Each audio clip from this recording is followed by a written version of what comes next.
literally every portion of my life involved gambling in some way, shape, or form. And I probably did that 30 times in 2020 alone, Mm. where I'd make those 6-hour trips round trip so that I could gamble for 2 hours. I'd get to the place where I would pull off the side of the road and throw up on my way home because I had put myself in such a bad financial position.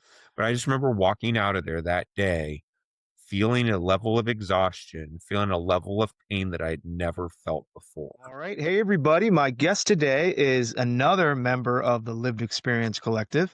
He's an addiction recovery advocate, peer support specialist. He's the former education and outreach coordinator for Choices Treatment Center, and he is the current executive director of the Nebraska Council on Problem Gambling. Please welcome to the modern meeting, Mike Sciandra. Mike, welcome. Hi, how's it going? I'm so glad to be here today. Good, Mike. Good. Glad to finally get you on. So yeah, really excited because I feel like with the week off I took and then I had someone on who talked to me about finances. I haven't talked to anybody about just some good old fashioned lived experience. So I'm excited to get into your story. Well, this is what this is all about is sharing stories and learning from each other and hopefully growing a little bit as well. So yeah, I'm looking Amen. forward to it also. Amen. So yeah, so the first question I ask everybody, um, do you remember the first time when you realized you may have a problem with gambling? Yeah, actually, was this was after 20 years of gambling. Very short background here. I started gambling when I was 9 years old. I come from a family of incarceration. I come from a family of addiction, both substances and from gambling. I actually grew up in the Las Vegas metro area before moving to Kansas. And so it was just a part of me, a fabric of my entire life. Even after we moved to Kansas, all of our family get-togethers were about playing cards for money. Starting at the age of 9, started sports betting, playing Keno pretty shortly after that. Even going to play bingo at ages 14, 15, 16 years old. Just doing anything to get my action there. But for me, I guess the moment that I knew something was wrong was when went through my teens and my 20s, did everything I was supposed to be doing, got my college degree, moved away from my family because I knew they were a problem and knew that they were probably going to hold me back. And just the small town I was in was going to hold me back. Met the woman that I eventually ended up marrying, and she started asking me questions about my gambling behavior and about my finances. I think that was the first time, and I was in my late 20s at this point. So I was a good 20 years into my whole addiction and my active gambling. And that was the first time I think anybody's ever actually questioned me about what I'm doing with my finances and why I'm spending so much time here or there, or questioning my activity at all. And I remember getting really defensive about it, but then in the back of my mind, knowing that I should have, I always thought that I'd outgrow this, just like your binge drinker probably thinks that they're going to outgrow their drinking or their partying. Same with recreational drug users, whatever that might be. For me, I always thought I'd outgrow the gambling, outgrow those trips to the casino, outgrow the sports bets, outgrow all the activities that I was doing. Uh, but at that point, I realized I hadn't outgrown this. And yes, it still took at least another 10, 12 years before I ever got any help for it. But at that point, I really started to realize that this had more control over me than I ever thought. And then over the next 10 to 12 years before I ever got into treatment, before I ever sought help, there would be ebbs and flows where I realized I would cut up credit cards. I would put limits on myself with the bank. I would turn off my ATM function on my debit card. I would do all these different things that I knew because I knew something was wrong, and I knew that I wasn't behaving in a normal, non-disordered manner. And for me, but over through all that time, I thought I could have it under control. It wasn't until 2020 when I really understood that I had no control over this and that I had to do something different. And thank God I did, because it led me to where I'm at today. Hmm. So up until that point that she said something to you, it never crossed your mind that it might have been an issue. let's put it this way, even when I went into treatment, at this has been 5 years ago. So I was 42 years old when I went into treatment, and the first time I started explaining my gambling behavior to my counselor, and explaining my family history and everything else, she told me, "You realize that this isn't normal, right? That this isn't how normal families interact, right?" Even until then, I don't think it truly sank in. So it definitely never hit across my mind until I started talking to my now ex-wife about it. But even after that, I still didn't really come to grips on that this wasn't a normal lifestyle for most families until much later after that. Yeah. So I got to go back to the beginning and you got to tell me how a 9-year-old or even a 13, 14, 15-year-old, how do you end up, how do you actually gamble? Well, obviously, I had the help of family members, had the help of friends. Uh, for me, it was just something, like I said, so ingrained into my family. Even further back when we still lived in Las Vegas, when I was 3, 4, 5 years old, we would go to the casinos to eat dinner every night. Usually, the routine was I'd have dinner with my family, and whether it was my grandma or my mom or somebody would throw me a roll of quarters, 3, 4, 5 years old, and I would go to the casino arcade while they went down on the gaming floor. Obviously, today we do that 40 years later. We'd probably have CPS called on you at that point, but back then, really nobody thought about it. That's how normalized and that's how ingrained it was into me. So then, when I moved to Kansas when I was 7 years old, it was 75 miles away from a casino, but they still found the time to get to the casino. We played cards at home pretty much any night that my family wasn't at the casino, we were playing cards at home for money, whether it was my grandma, my mom, and I. I was probably the only 9-year-old, 10-year-old kid who knew how to play pitch and pinochle for money. So it was old people's games, but it was Right. where you get my action. And we never played a game that didn't involve money in some way or another. Uh, I was always that kid in school who was like the hustler, I guess you could say. I grew up in a family of very little means, so it was always important for me to show that I had money and to show that I could fit in. So for me, that was through maybe some gambling wins or through selling stuff or doing different things. I was the kid who would this tells you how old I am too. I would always, my mom would write me a note to go to the grocery store and I'd walk to the grocery store and buy cigarettes for her. Well, I would take my money and I'd buy cigarettes on my own and then sell them to older kids so that I could have money. And then I would use that for gambling or whatever. Wow. So just my whole lifestyle was so ingrained in always wanting money and always having that mindset of I need to make more money that it really never struck me at all that my my behaviors were abnormal. I got to be 14, 15, 16 years old and I would go with my family to the Keno parlors. We had Keno parlors in Kansas and in Nebraska. And I would go there. At first, I couldn't place bets on my own, but after several months there and after seeing me all the time there, they just got to the point where they started letting me place bets.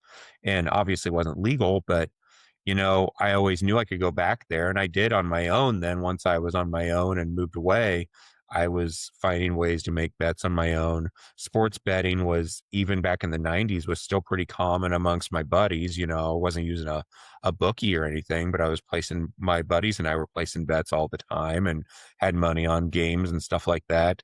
Literally every portion of my life involved gambling in some way, shape, or form. And I guess I never really learned any different. And still to this day, I mean, I'm trying to rewire 42 years of experiences.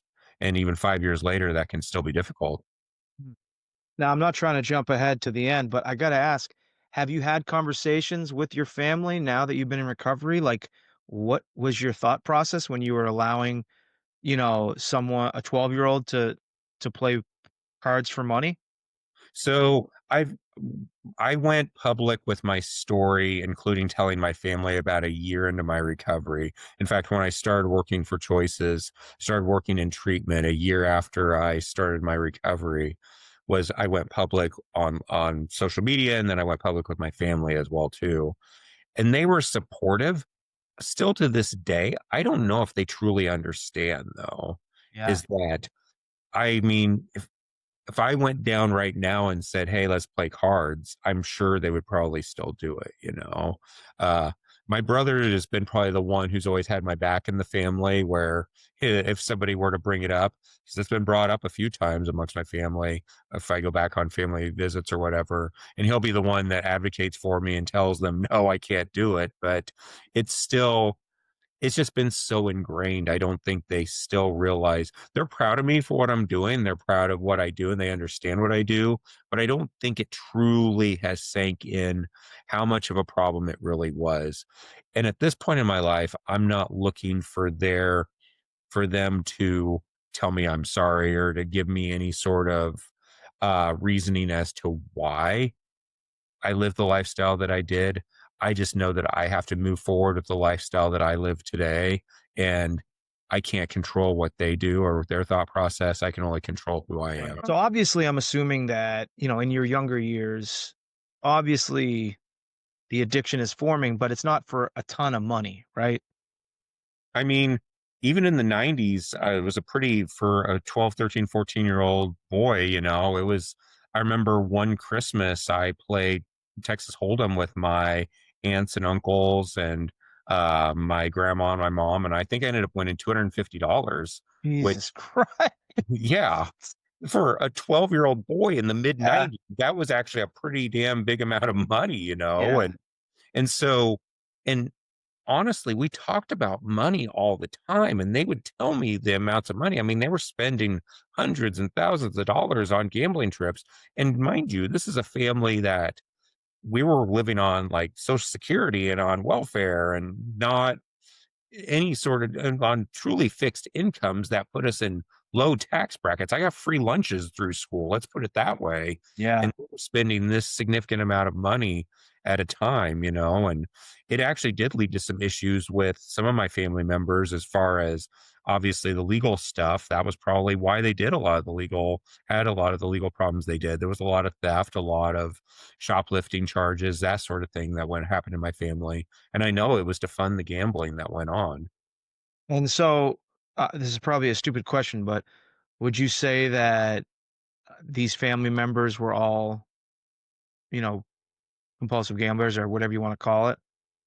They all had their own struggles in one form or another, whether it was gambling, whether it was substances.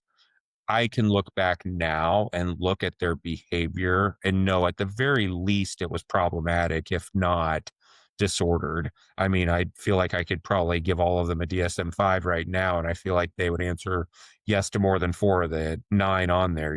So Yeah. it's definitely, it was one of the many struggles.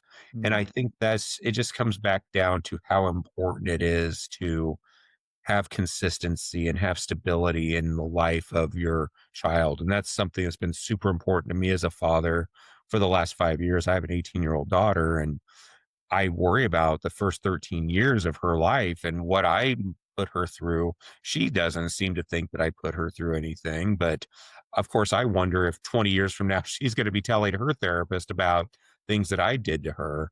But I know that over the last 5 years, I've been so transparent with her and have been so explaining everything to her as much as possible about where I came from and about how this all works and how this all is just been. I think it's really important that I lead by example now. I can't, like I said, I can't change the past. I have to only focus on what I'm doing in the future. And I think that's what's motivated me so much over the last 5 years to be so active in this field. Mm. And so, at what point did you? Because obviously I know that you gambled for a lot of years, but I think you mentioned that eventually you wanted to kind of break free from your family. Talk about that. Like when did you, get out of that situation and just start, living on your own? So as soon as I graduated high school, I moved on my own, and I moved about 45 minutes away. And then I ended up moving an hour and a half away from my family. And I've been where I'm at now for the last 20 some years. And even though I knew that what was going on wasn't the ideal lifestyle, I think that I just didn't know what I didn't know.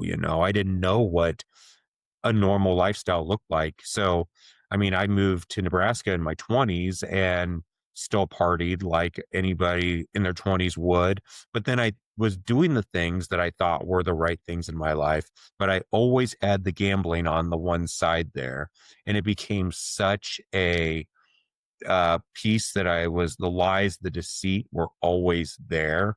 That side of me was always there. The people I kept in my life around me on that side were always there and they were always problematic. And so I had this one side of me that knew how to live a proper life, I guess you could say, a functional life. But then I had this other side of me that was still as problematic and as chaotic as I ever was in my childhood. And it took so long to reconcile that and to figure out that I was living two separate lives. And for me, it took at least a year worth of treatment to get to that place. And also, I still have regular maintenance on my treatment and I still focus on that because I know that that chaos is just something that just doesn't go away. And that mindset doesn't go away either. For sure. What did in your 20s, what did the gambling look like then and how did it progress? I was I mean, in my 20s, once I turned 21, the casinos became a huge piece of it for me. Uh, I always had aspirations, even before the moneymaker effect came into play. I always had aspirations to be a professional poker player. That was, I wanted to be I wanted to have the clout. I wanted to show off that I was more intelligent than people. I wanted to be as front and center with my gambling as possible.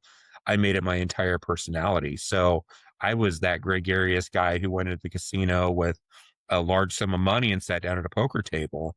But then if things weren't going well at the poker table, I would get up and I'd go play slots or play blackjack or I'd turn normal nights where I'd lose a couple $100 into losing a couple $1,000. And it was just a constant self-sabotage cycle that the casinos really played the biggest role in it through my 20s, especially because I had a job where I traveled quite a bit too, and that allowed me to go to different casinos in different areas and play, and that same cycle continued. Then once I got into my 30s, I had the brilliant idea of to getting a part-time job in a Keno parlor, which you can imagine how well that went. Any money I made there plus a lot more went into my addiction while I was working, and that was obviously even more problematic. Uh, got big into the skill touch machines that are in Nebraska. We have over 5,000 of the skill touch machines in the state. Those are in bars, restaurants, laundromats, Those like the fish tables?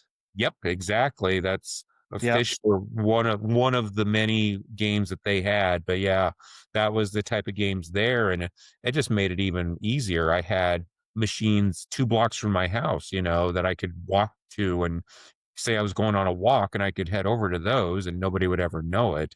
It got to a place where I was still in a traveling job and I knew where those machines were in every single town that I visited. So I'd always carry a pouch of cash on me at all times so that anytime that I went into one of these towns while I was on the clock, I would just go find those machines and play them. So I had a pattern down. And of course, I thought I had a system during all this time. I thought I knew what I was doing. It obviously wasn't working well. Besides being a disordered gambler, I was also a bad gambler, but Yeah. as all of us were. But so that was kind of how it went in my 30s. And then things progressed, got to 2020 and I so in 2017 I started my own business. I had a promotional marketing business that I started, and that allowed me even more time to gamble, around my work schedule. But then once 2020 hit, I lost my entire business within a week of the pandemic starting. That allowed me even more time, but then it kind of transitioned my gambling from casino gambling, from the skill touch machines, from the occasional sports betting into day trading, into crypto, into lot of things that I could do just from my phone. Uh, and it was really, I think that's 2020 is when things absolutely spiraled for me from a mental health perspective and from a behavioral perspective as well too. And I, as the games never, but there was never any consistency there. If I couldn't get to a skill touch machine, I would find a casino. If I couldn't find a casino, I would just get on my phone and get on Robinhood or some other trading site and do some trading. There was always a way that I could find a way to get action. And I remember my last day of before I quit, I was at a Keno parlor and I was playing Keno.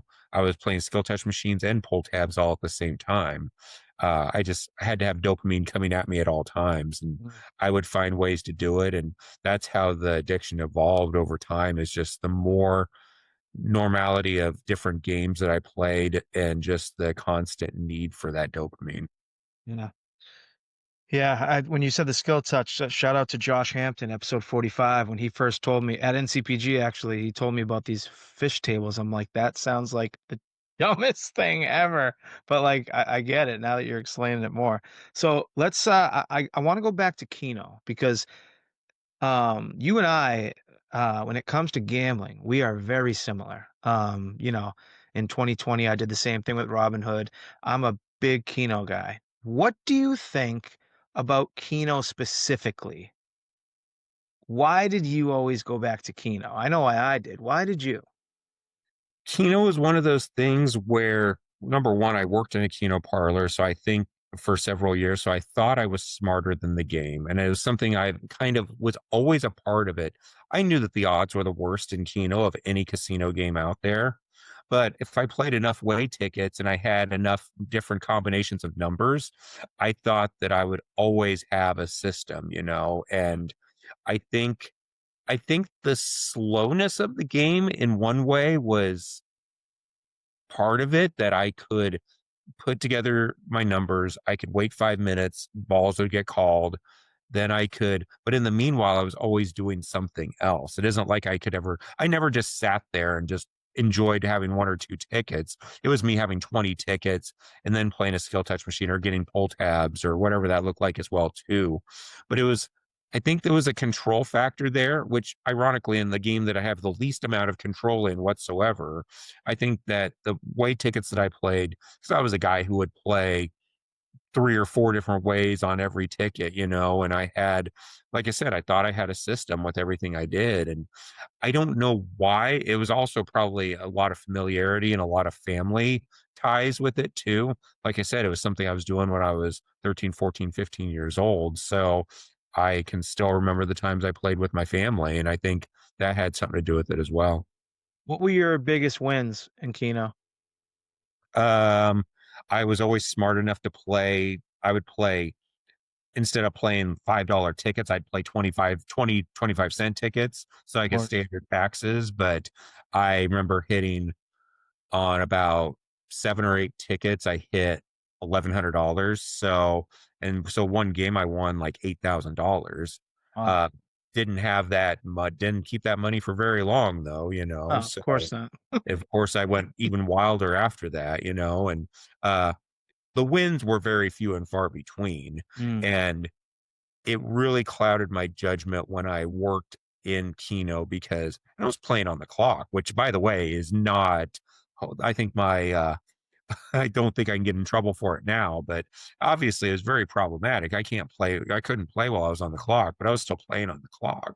yeah, And I used to play while I bartended, and I'd be slinging drinks and playing Keno tickets. but you probably experienced the same thing too. You didn't even think about it because you would get tip money in to cover what you lost, Oh, or of course. and so So you didn't think of it as a net negative even at that point. yeah, I mean, at the end of the night, then you realize that you worked for free, but Yeah, I worked for negative most nights that I played, right, but right, right. it it didn't matter to me. I was having a good time. I was in my element, and I was around other. I was never the type, even though I wanted to hide my gambling, I was never the type who was very secretive about it while I was doing it. Yeah. I always hung around people who were either just as bad as I was or worse a lot of times, or had other struggles in their lives.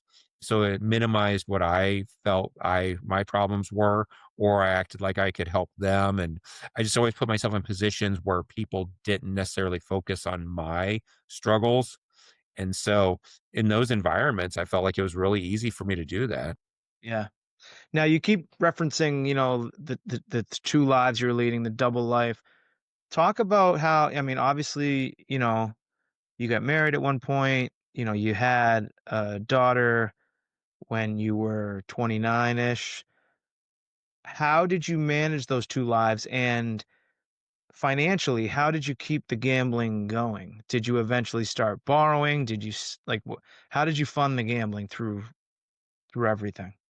It was always a constant rob Peter to pay Paul throughout my life as far as that goes. I always thought I went bankrupt twice in my life. Mm, Uh, when I speak to high school and college students, I very rarely talk about money because at the end of the day, the money doesn't affect how I felt emotionally. But there was two bankruptcies there, mostly because I got myself in over my head. One of them was before I met my now ex-wife. The other was after I got divorced from her. In between, there was a period of 10 years where I was just floating stuff all over the place, had 15 to 20 credit cards. I fortunately and unfortunately made enough money in my day job that I could always get more credit. But unfortunately, that meant that I got more credit, you know? So, uh, a lot of different I would never be caught dead borrowing money from a friend or a family member, but I always found a either a check cashing place or another credit card or a personal loan that I could get to always fund it. And every time I would get that, I would think, I'm going to use this and I'm going to be done. But then it would never be that way, you know? And my ex-wife, she caught on a few times and it finally got to the place where she had control of the finances. Uh, and so even then, the biggest problem though is that I had a corporate credit card. And and this is a big part of my story when I just talked to some public defenders this last week and I was telling them about it is that I used that corporate credit card in the most fraudulent ways possible, you know. I was either pulling money off of it or I was buying stuff and returning it. I was doing manipulating it, paying bills with that card through the grace of God, they never checked and saw what I was using that card for. And I always found a way to pay it. That was my number one goal. But that thing kept my addiction going probably for several more years than it should have. mm, And I'm just, I don't know, through the grace of God, I never ended up in jail or criminally in trouble for it. mm. So take us to 2020 when, you eventually sought out help. Was it a specific rock bottom or series of rock bottoms? What got you to stop? I I always talk about when I talk about rock bottom is that every time I hit rock bottom, I just carried another shovel with me. So it was something that I kept digging over and over and over again. I so once the pandemic started and I mean, I ran my own business. So I was getting money in from the government because I had my own business. Oh, So there was a few months there where I didn't work and I didn't have to work and I spent more time than anything gambling, you know, and found places that were open. That's the thing with the skill touch machines is that I could always find a truck stop or a bar that was still open, you know, to play those. I was working under the table, so I had some extra cash even with that too. And I always found ways to do it, but I also knew that my mental health was to a place. I mean, I was to a place in my life where my business had failed. I knew my gambling was out of control. I didn't feel like I was being a good father. I was already divorced. I knew things were spiraling downward and my emotions were, I was living the life. So many highs, ups and downs from when I was gambling, I'd be up here. When I wasn't, I'd be way down here. I had just chalked it up at that point to having bipolar or having some other mental health concern. And that was where I went with it at first. So by summer of 2020, I was looking into mental health and it was nearly impossible to find it in Nebraska because everything was shut down. I could have maybe found a telehealth, but there was wait lists for all of that. So while I was waiting for that, I just kept gambling. And I got to the point where, because I'd banned myself from Nebraska and Iowa casinos a few years before that, because, well, Nebraska casinos weren't open yet, but I banned myself from Iowa casinos at that point because they were so easy to get to. But I would find myself taking day trips to Kansas City, which is 3 hours from me. And of course, I'd go down there. I was just going to go down there to do this or do that, but I always ended up at the casino, whether I wanted to or not. I ended up at the casinos, and so I would do that so many. I probably did that 30 times in 2020 alone, Mhm. where I'd make those 6 hour trips round trip so that I could go gamble for 2 hours. I'd get to the place where I would pull off the side of the road and throw up on my way home because I put myself in such a bad financial position. But I kept doing it over and over and over again. And so my mental health just kept getting worse. Everything kept getting worse. Part of me was blaming it on the pandemic, part of me was blaming it on my career loss, but it all came down to the gambling. Uh, by the end of 2020, I'd transitioned to a place where I was doing delivery work, where I was picking up orders in Lincoln and taking them to Omaha, picking up orders in Omaha and taking them back to Lincoln.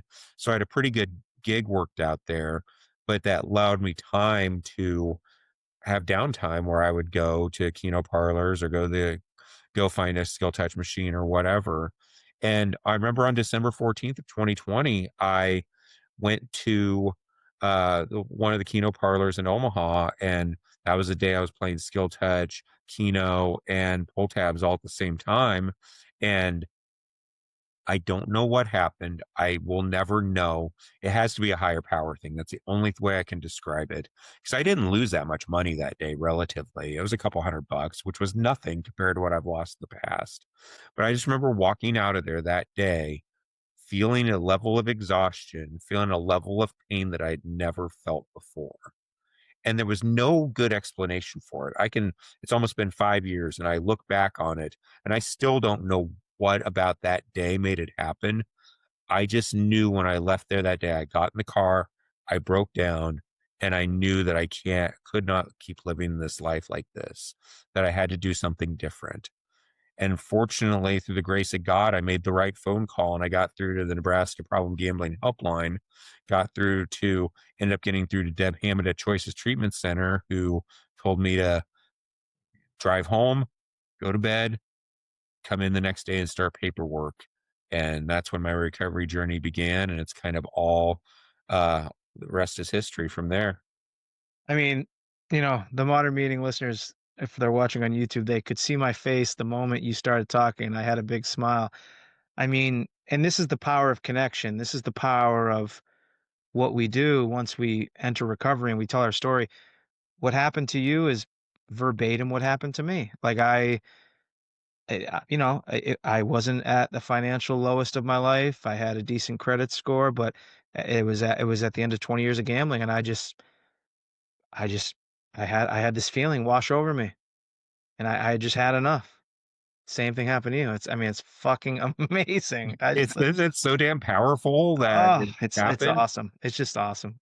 And I think So, in some ways it makes me feel better knowing that I'm not the only one who's had this sort oh, of epiphany no. of a moment too. And for the last almost 4 years that I've been telling my story, you said something that I'm totally gonna steal, is that it was just that level of exhaustion, right? Like, just I said I was tired of being tired, and I was so sick of living that life, but you're right, just exhausted from all of it, just exhausted for mentally, physically, emotionally. Oh, man. And Adam, So you can probably relate to this. I feel a level of focus now that I've never had in my life. I mm, think it was because so much of my brain activity, I feel like, and my brain chemistry was so caught up in my addiction and keeping it going that I never knew what it was like to even think clearly for 2 decades of my life. If I could have the time back, I don't know what I would be right now, but I'm just glad I've had the last 5 years to actually think clearly and to be as focused as I am because I don't know what I mean, just one getting rid of this activity in my life has totally flipped my brain 100%. yeah. Now, I was gonna ask this question at the end, but I wanna ask it now because I don't wanna forget it. And this is, I think this is imposter syndrome for me. I'm not sure. You'll help me figure it out. But Do you ever get this feeling? This is a feeling that I'm getting recently, is that it's almost like I know I've been putting in the work, but I haven't been putting in probably as much work as I could, yet I have zero urge to gamble. I have zero I am fully confident, right? But I oftentimes will find myself being like, "How is this possible? How was I a maniac for 20 years, and then I just stopped?" And obviously, I've done a lot of work. I've gone through meetings. I started a friggin' podcast, but, like, do you ever get that feeling of, like, "Why me?" Like, how why is it so not easy? Because God knows it's not easy, but, like, why don't I have any urges? Yeah, I do. I a lot of it for me, and I think you've put yourself in a position too, is that we're surrounded by recovery every single day. And the Right. people that we associate with and the thing and the work that we do, we're surrounded by recovery. And I like to think sometimes that that is part of it, but also I feel the same way, especially now that I've grown in my role and grown in my profession. And I've been blessed to become an executive director of a nonprofit, and that is solely focused on prevention work for problem gambling. Is that I wake up Amazing. some days and it's like, how the hell did I get here? Yeah, And I do. There's times that I'm like, do I really deserve this or not? And I know that I'm doing the right things, but do I really deserve this? And yeah, yeah, you're right. I don't, the urges aren't there. It isn't like I want to go and gamble, but it's like I still question myself on whether I should be where I'm at or not. And yeah. fortunately, I have amazing people in my life like you, the lived experience, all the people with lived experience that I associate with, all the clinicians I work with, all these great people in my life who keep me more motivated than I've ever been in my life, but there's still those days where I wake up and it's like, I just have to look around like, "Damn, I really am here?" Yeah. Now, it does put some pressure on me, I think, too, is that I have to always kinda live up to that, but at the same time, I'm more focused than ever, and I'm more motivated than ever to be where I'm at. Well, and I think the reason that this has been coming up a lot lately is because, as you know, I'm getting my IGRS certification and I'm doing some peer work and I every single person I've talked to, whether it's someone that I like talk to every week or someone that just reaches out on the podcast, every single time at some point they ask me like, "Adam, how did you do it? Like, how do you not have urges?" Like, and while this person is struggling, right? While this person, you know, at the beginning of the conversation, they tell me they want help, and then by the time we talk at the end, they're like, "Yeah, no, you're right. It's like I'm 50-50 right now. But how did you do it?" Right? And so I think that's why I'm kind of having these feelings lately is because I could have easily been these people where well, and that's what I tell them. I say, "Listen, I was you. Like at 10 years in, I tried to stop. 15 years in, I tried to stop. 17 years in, I tried to stop. Like didn't try, but like wanted to, right? Like came clean to people in my life, had to take huge bailouts, and I wasn't ready. And that's kind of what I tell them. But I'm jumping around. I want to get to so how does you mentioned earlier that, the first year of recovery, you still kind of were working things out. So talk about once you enter recovery, what did you do? What was your path? And how come that first year, took you some time to realize like, essentially what you were there for? Well, for me, I always talk about four things that are part of how I've achieved my recovery. And one of them was addressing and reconciling my trauma and my early experiences. Second of all was reducing the chaos. Third of all was that is behavioral and emotional transparency. And last but not least is that commitment to service. And for me, Mhm. putting all of those things together and actually putting that together in my mind and articulating this, that's something that's not just going to happen overnight. I've really had to take bits and pieces from everybody I spoke with. Uh, I've never been a big uh support group guy. I've gone to meetings and done stuff. I got most of mine through my treatment, through my groups my group therapy I had and through my treatment. But I always took something away from, and I did group with people who were struggling with their substances. So it wasn't always just gamblers either. But every time I would always pull away something, and that was my goal. Any appointment, any meeting, any group, I always wanted to pull away one thing. And for me, I feel like that was what kind of kept me focused. And I am very much type A, where if I'm not going 24/7, don't feel like I'm living to my full potential. So for me, going from a place where I was spending most of my time and energy on the gambling, either thinking about it or putting bets together, finding places to go, hiding the money, whatever it took, to not having that was absolutely painful.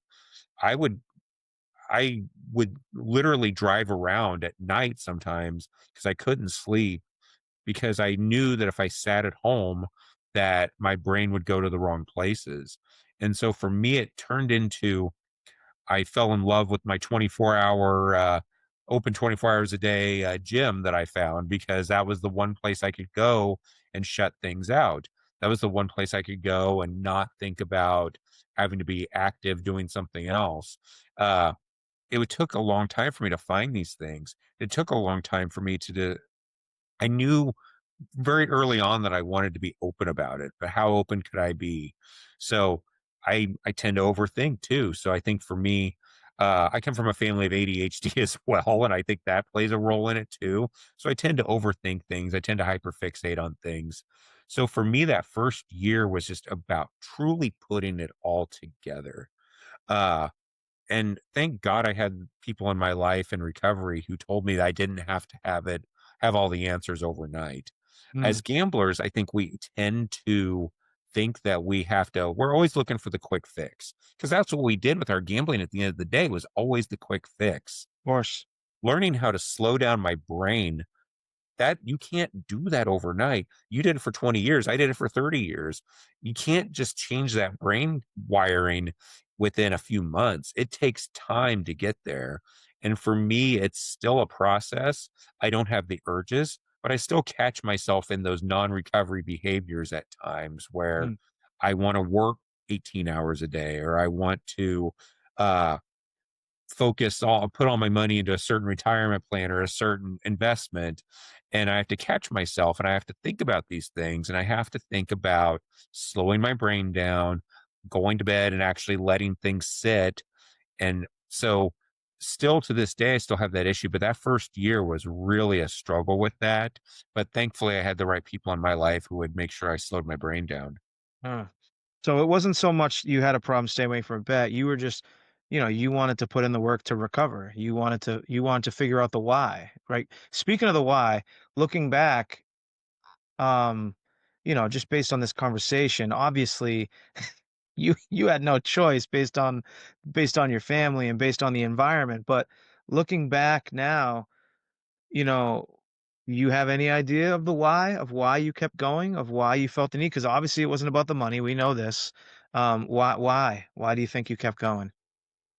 For the longest time in my life, I was a kid of the '90s in a small town in Kansas, a man who thought that who was big into sports, big into very school came easy to me. I always thought I had things under control. And part of me, I think, wanted that one piece of my life that I didn't have control of, whether it was an environmental thing, whether it was a family thing or not. It was almost like I needed that one piece of self-sabotage in my life somewhere. Totally.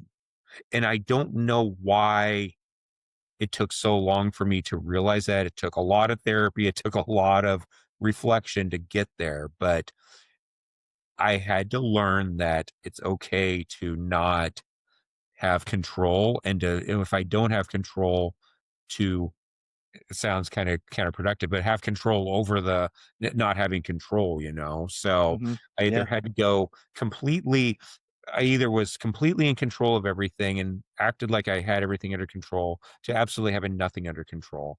Plus, emotionally, I was being a kid of that time and being a young man. Emotions weren't ever something I ever shared or cared about. People, when I when I graduated high school, I was the first in my family in 2 generations to graduate high school. My whole family was crying. I didn't have a single emotion, and that was just kinda how my brain worked for decades. And but then I realized when I was happy, that made me wanna gamble. When I was sad, that made me wanna gamble. When I was angry, happy, horny, whatever, hungry, any emotion that I felt, that's what it led back to was the gambling. Instead of actually expressing that emotion, I wanted to go gamble. And I don't know what caused that. I mean, that's probably something I'll never be able to figure out what in my brain caused that, but figuring out that pattern of behavior was key for me to get to the place I'm at today. So speaking of the place you're at today, let's talk about how the guy who is calling a helpline ends up being the executive director of the Nebraska Council on Problem Gambling. Tell us about tell us about how you ended up working in the space and tell us all about what you do now at the council. So once I got into recovery, I was very fortunate to obviously my counselors and everybody at Choices knew my background. I'd went to school for marketing and had a professional career in sales management and marketing, ran my own promotional marketing business for several years. So talking to people was never a problem. Being able to build relationships was never a problem. So Deb Hammond came to me, I'd say probably 6 to 9 months into my recovery, and she made it very clear. She's like, "You're not ready yet, but I'm kind of dangle a little bit of a carrot in front of you. I think once you get to a year in recovery, I'd like to see you work for me. And in an outreach position, I think you have a lot to give back and use your gifts in a good way." So I started once I got to a year in recovery, I started working for Choices. I just celebrated my 4-year anniversary with them the other day. And so I was my big thing was just getting out in the public and telling my story. And Wait, so you're still with them? so and technically I am, yes. Oh, So I got to fix that intro then. yeah, it's okay. Uh yeah, I'm still with them. Well, I'm gonna stay with them part-time. I'll be full-time with the council, but I'll still do part-time work with them Right, too. right. From up here side and from all the backside, the marketing side on the back too. But uh I the big thing was that I just wanted to go out and tell my story as much as I could. Mm, And I was able to do that, and I knew I had impact doing that. I was very fortunate. I had made some really good relationships in the field, started working with a lot of different colleges and universities around the area, made some good relationships with the media, and was able to tell my story on some pretty large media around Nebraska, and was really feeling some momentum there. And part of me for a little bit decided, well, maybe counseling might be a way I want to go. So I tried that. I actually took all the courses in Nebraska to become a certified disordered gambling counselor. Uh, I would have had to go on to do more education because my background's in business, but I found out right away that the clinical side was not anything I wanted to do. It was too dark. It was too couldn't use my story in the way that I knew I needed to. mm. That was when I found peer support. That's when I went through a program through our local community college here to become a certified peer support specialist. Uh, was the only one in there who had any idea about gambling or any lived experience with gambling. So I was kind of winging it there even too, but it was something that once I got that and once I got my IGRS and my BARA, I knew that I found my path. And honestly, I thought maybe I'd be doing this the rest of my life. I'd be doing just education and outreach and telling my story when I could. Uh, I even thought about maybe like going national with my story, maybe doing more public speaking, whatever that looks like. And I could still do that.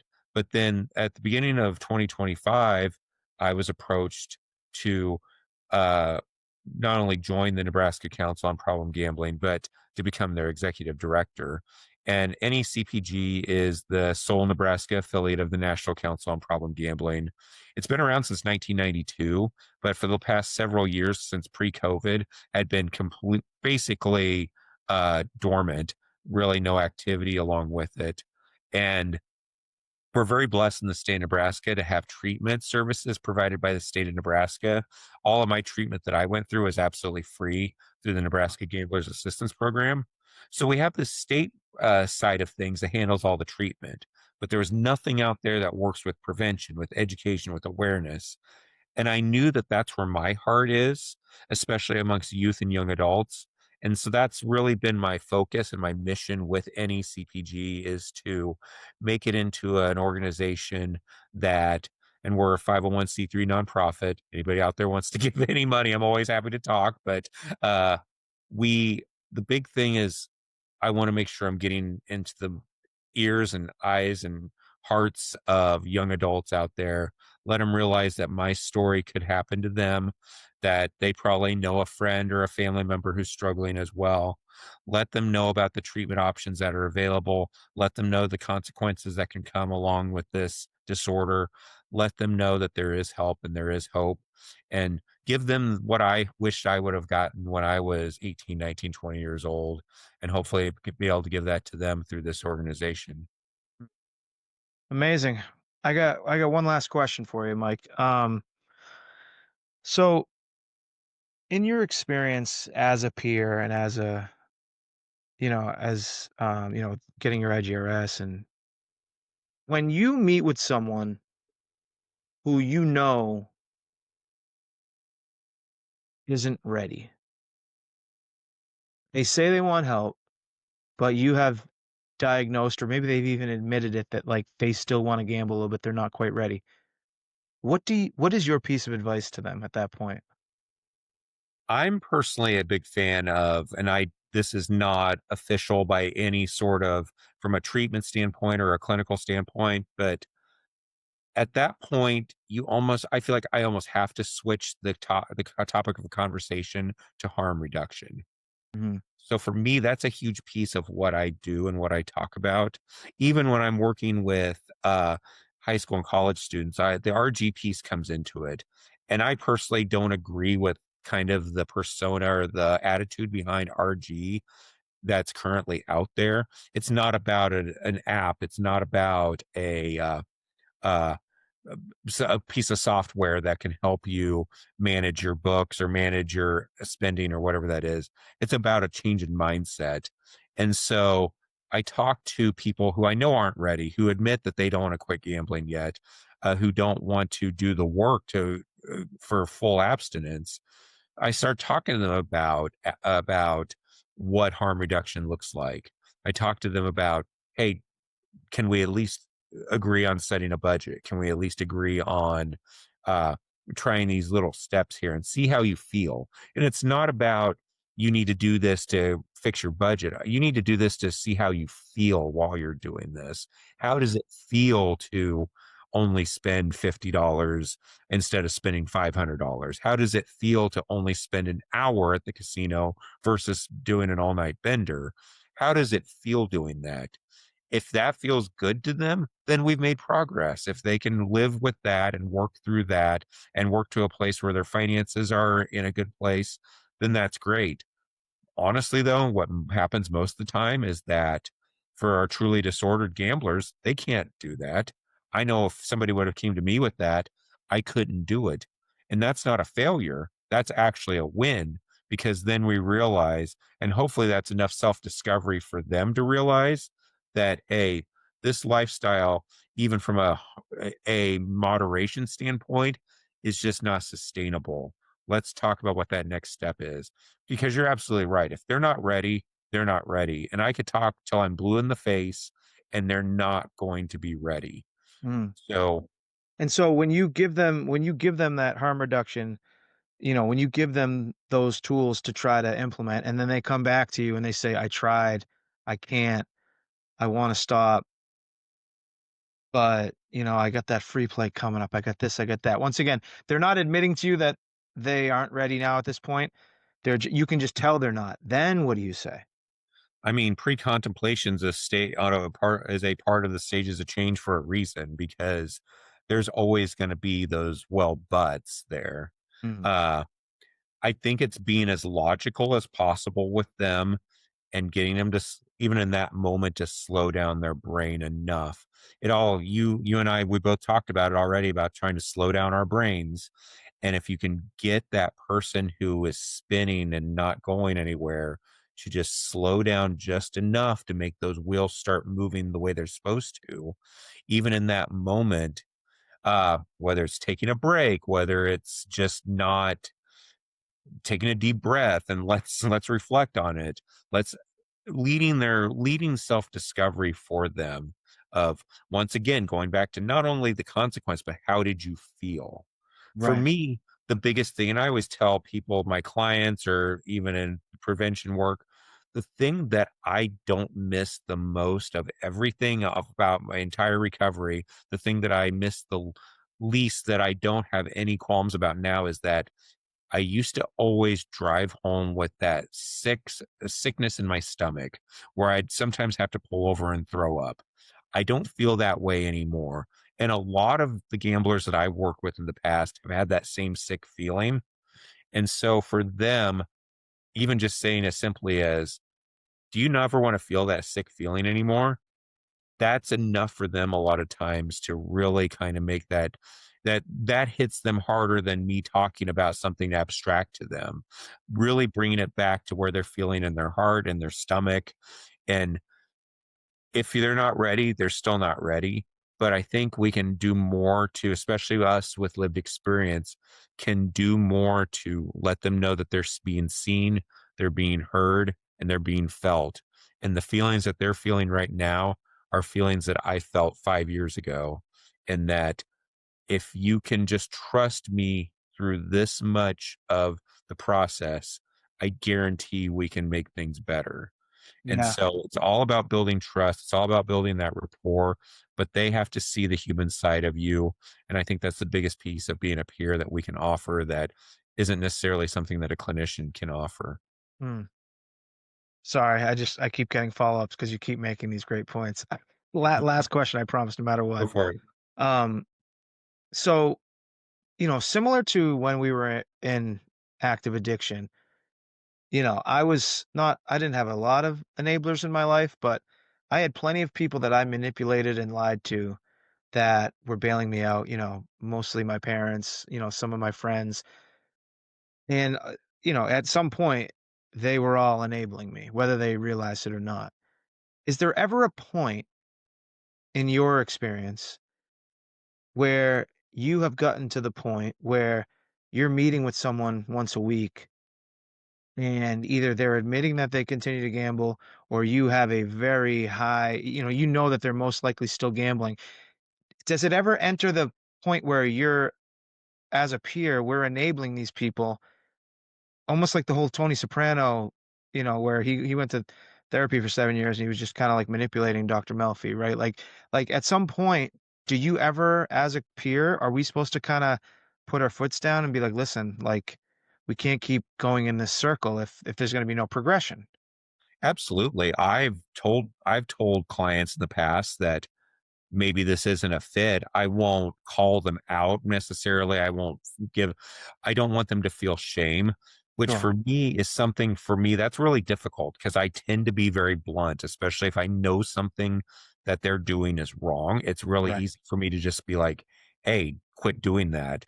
But for me, it's about self discovery, and it's about, so you're telling me this, but your actions aren't congruent. Maybe I'm not, maybe it's me, it's not you, it's me. That's the way I will approach it a lot of times. Yeah. And they'll either be like, oh yeah, maybe this isn't, or they'll be like, no, what you're telling me is right. Okay, so we agree that this doesn't seem right. Are we gonna try something different here? uh I mean, our time is valuable as peers as well, and that's something that I hope that I can get across to a lot of people. Once again, we can't determine everybody's reasoning for being in the position they're in, but we can sniff out BS as well as anyone. And Yeah. I think that's something that I try to set that stage pretty early on with any clients I work with, is that we have BS meters because of our lived experience. We have BS meters that are going off all the time. Mhm. So, as much as I want you to trust me, I have to trust you as well. So let's work on that relationship, even if it's not even about gambling. If we're talking about something else going on, let's talk about something that I know I can trust you about, and then we can work into the gambling behavior from there. Because without the trust piece to it, there's nothing there. And at the end of the day, peer work is all voluntary, and that's the way it should be treated. So if somebody is not doing the work, then it's just as voluntary for me to say, "Hey, this isn't working out," as it is for them to say, "Hey, this isn't working out. I think I'm done with this." So Yeah. remembering that, I think, brings down that power dynamic and allows us to be as open as we need to be as far as calling them out on their BS. Mm. Well said, Mike. That makes a lot of sense. I appreciate your time. This was awesome. Where can people find you? Uh, find me on I'm very big on LinkedIn. I'm always posting stuff on LinkedIn, Facebook, all the other social medias. I'm pretty open about my story on there, and most of my content is based on that. As far as the Nebraska Council, we have Facebook and LinkedIn pages there. Also, www.necpg.org as well is a good place to go to find out more about us as well there too. But uh, anybody, anytime, if they want to talk, I'm happy to always be in contact with them. So reach out. I'm happy to uh, always share my story and share a little bit of insight and hopefully help somebody out. Awesome. That's Mike Sciandra. Thank you so much, Mike. And we'll be right back.